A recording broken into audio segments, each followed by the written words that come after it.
Kinain lang ang depensa ni LeBron James at ang buong team ng Lakers nung nawala na si Luka Doncic dahil sa injury. Saan wala silang laban pag wala si Luka Doncic.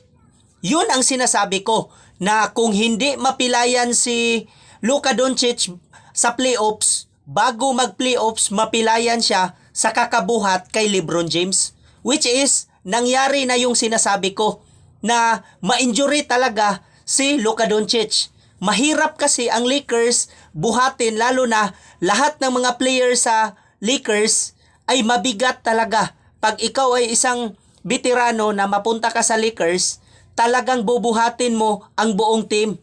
Kaya yun, kawala ni Luka Doncic, tinambakan ng malala ang Lakers. Wala ng kalaban-laban. Siguro kahit itapat pa sa PBA yung Lakers, hindi mananalo nung nawala na si Luka Doncic.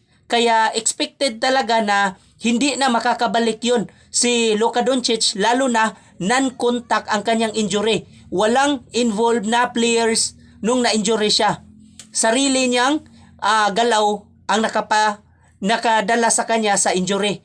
Kaya expected na next season na ang balik ni Luka Doncic. Kaya ang Lakers din, see you next season. Kung makapasok kayo sa playoffs, first round pa lang sa playoffs, exit na kayo.